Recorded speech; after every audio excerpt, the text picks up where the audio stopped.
Hello and welcome to another fly tying session with your host Scott. In this session I'm going to be tying the traditional wet fly called the Tups Indispensable. This one is quite an easy one and it's going to be put in the beginners playlist as well as the wet fly playlist. This one dates back to about 1900, so it is technically a 20th century wet fly. But the really interesting thing about it is the original dubbing mix used materials very similar to what were in the Riva Cock, the Mower that I tied a few weeks ago. And the wool comes from a Rams Scrotum. Part of it does. There's at least 4 different materials that are mixed together to create the right shade, and this particular dubbing mix was kept secret for 30 plus years and wasn't revealed until the mid 1930s. And apparently this particular dubbing mix is the key to the pattern. The closest I've got to it in my dubbing is probably that one there.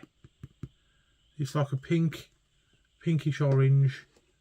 But there's loads of different things that go into the original mix. If you've got the original materials, great, they are in the description for the video.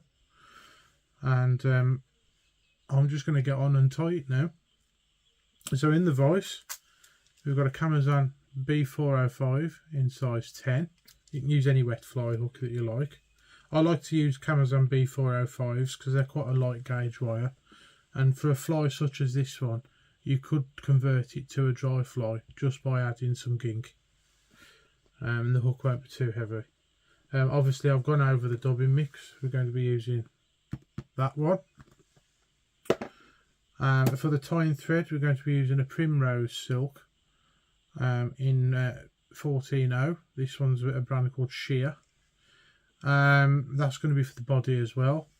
And then for the tail and the main hackle, we're going to be using this Indian cock cape in it's like a ginger or honey dun. It's basically a brownish colour. There is a variation that uses grey hackles. I think it's a badger Indian cock cape that you can do the variation. So you can tie this fly on pretty much any hook size that you like to match your particular hatch. I'm using a size 10 today, but you could do it all the way down to a size 18. So we're going to bed the hook and take the thread up to where the bend starts.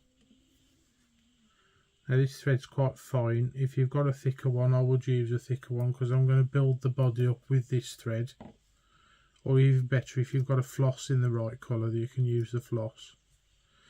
So once you've gone to where you want the tail to be tied in, you're going to grab one of the larger feathers off your cape.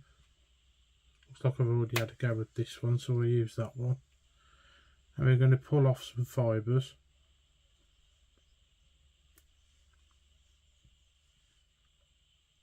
We're going to use these to make the tail.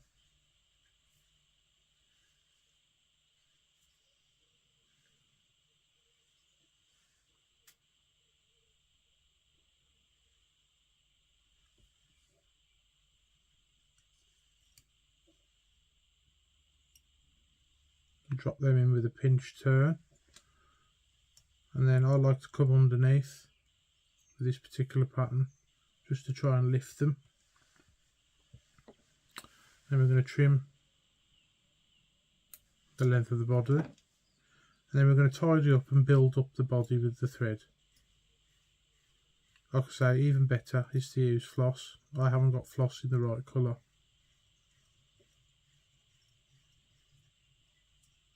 I'm not a fan of using flosses anyway, to be honest.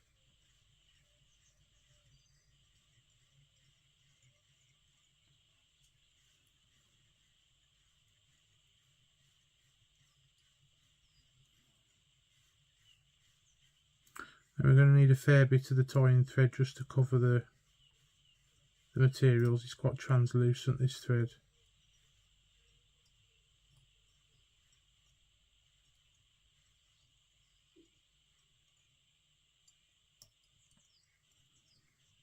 So you want at least a few full passes, and then we'll start to taper after that.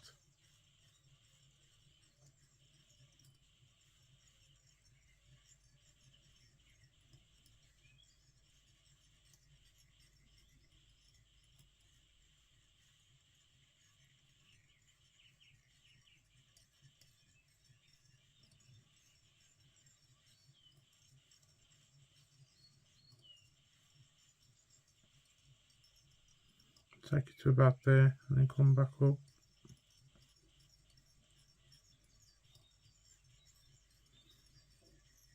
Now in the larger sizes, this fly is meant to represent a mayfly of some description, a pale watery, I think it was called in the AI read up that I found. In the smaller sizes, it's supposed to represent your midges and your Caenis. So I'm going to take it to there, and then we're going to add our dubbing. Now this is the bit that makes the pattern basically. The word tup refers to the area of a ram that I've already mentioned. The pubic area of a ram, let's put it that way.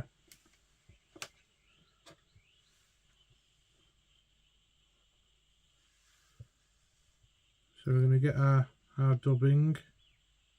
Yeah, there's a mixture of like white, orange, and like a hot pink in this, which is probably about right, to be fair. I made this completely by accident.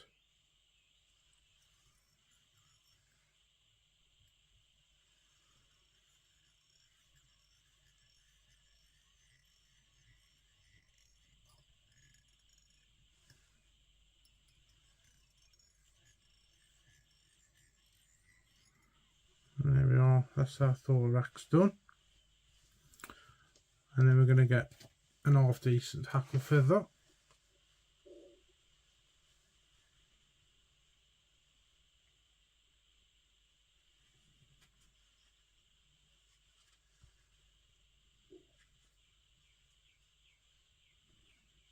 I quite like the look of that one there. I do these by eye. You can get proper devices that help you measure your hackles, but I literally do it by eye. So I've removed most of the fluff from the stalk. I'm going to tie that in.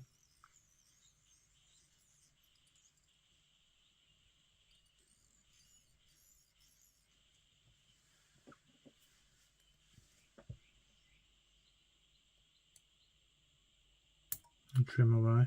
I hope you like my new scissors. These are the black versions of those scissors that I use, or have been using for the last 2 years that the channel's been live for. And then we're going to wind our hackle.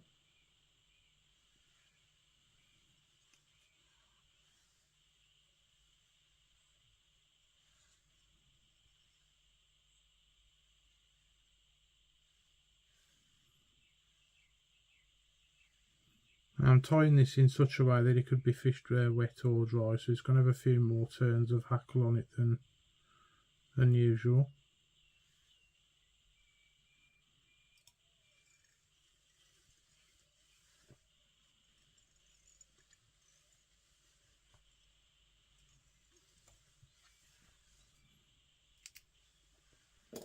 And tie in your hackle.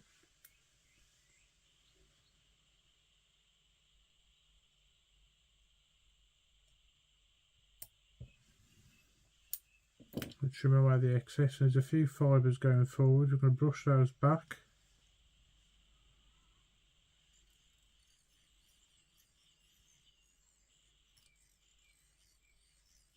And then start to create your head.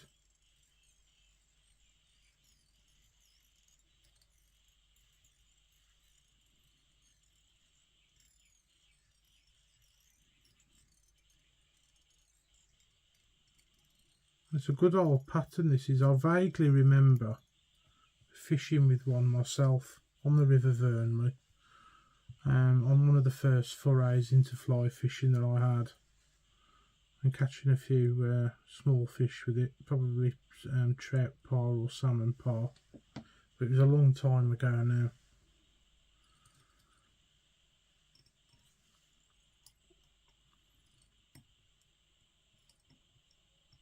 And then we're going to come in and whip finish.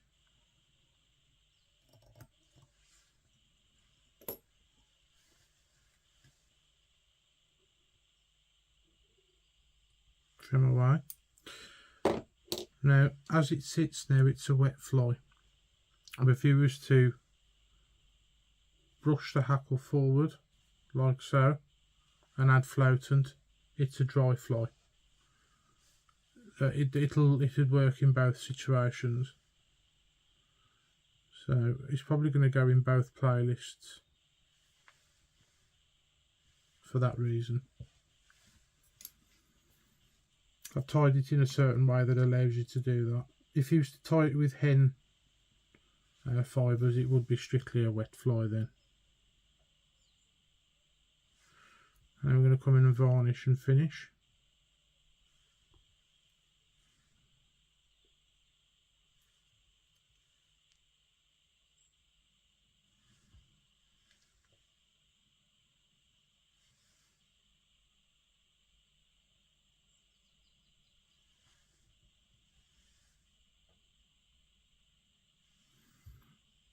And there we go. That is the Tups Indispensable.